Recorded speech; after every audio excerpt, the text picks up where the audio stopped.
This is the first time, you know, in probably multiple decades where you say the Knicks have a chance to win an NBA championship. Kenny, I'm sure you agree it feels like we have a really exciting NBA season coming our way, but also very bittersweet because it's the final year of Inside the NBA, at least in the form that we know it as. But we have what have those conversations been like between you and Ernie and Charles and Shaq heading into this year and how to get the most out of it? We've been crying every day. No, I'm just playing. No, Oh. we have not been crying every day. Now, for me, honestly, the dust hasn't totally settled, but for us, we know that what we've done in terms of we put an iconic show on. I always tell people, I said, we're like Seinfeld, the four of us. Like you watch that show, it's like Seinfeld. Who's George one day, who's Seinfeld, who's Kramer, whatever it might be.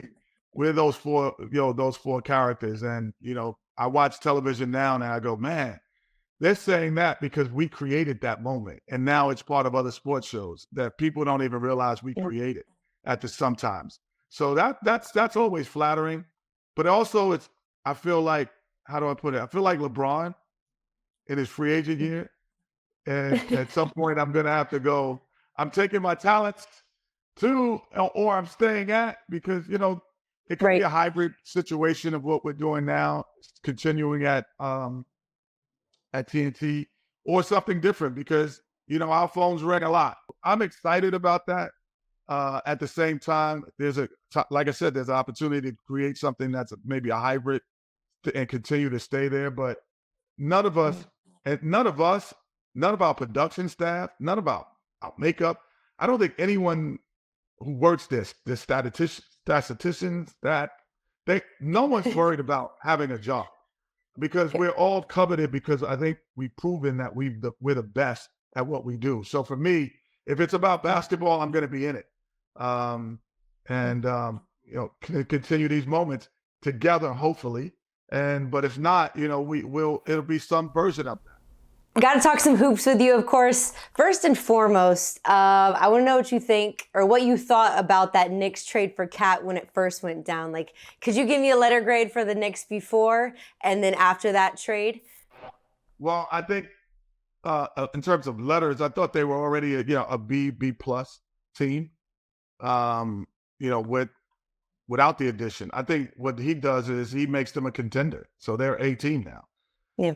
They're a solid A team. They have the opportunity to win the Eastern Conference, because now they match up with everyone in terms of size, speed, athleticism, and experience. So before that, they did not.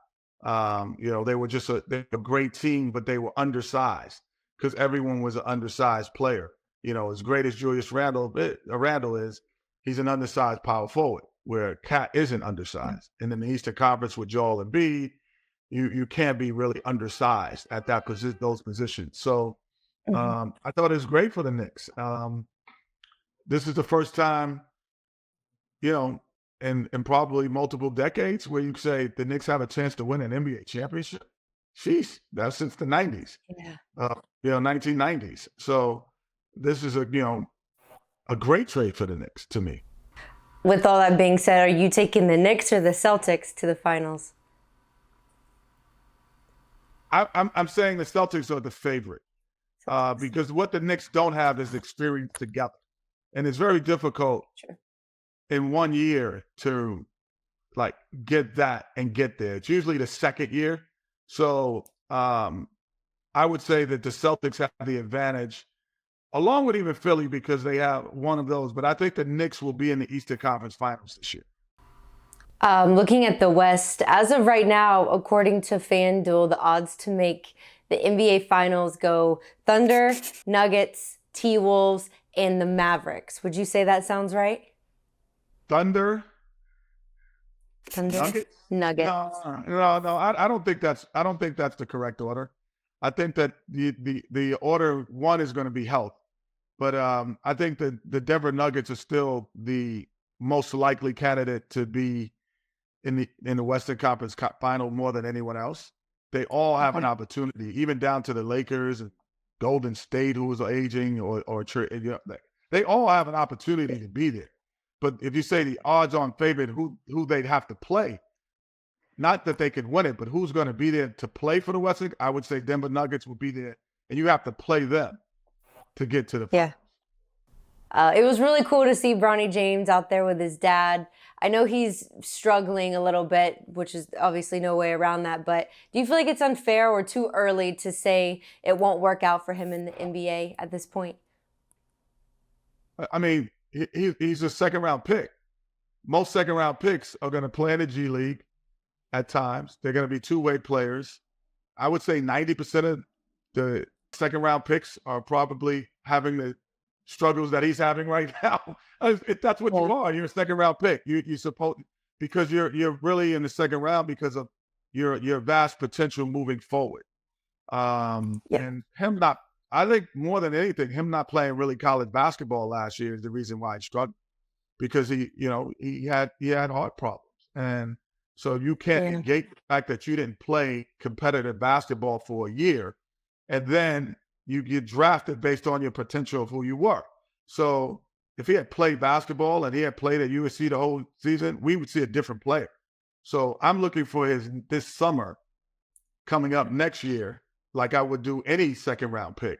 What is he going to do in the summer league in Vegas when he now knows the league? And that is the year that's going to be his judgment. You get drafted in the second round strictly on potential.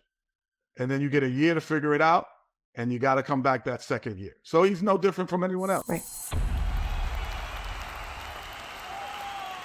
Hey, sports fans, if you want to see more conversations with athletes and stars, check out these videos right here, and be sure to subscribe for more from USA Today Sports.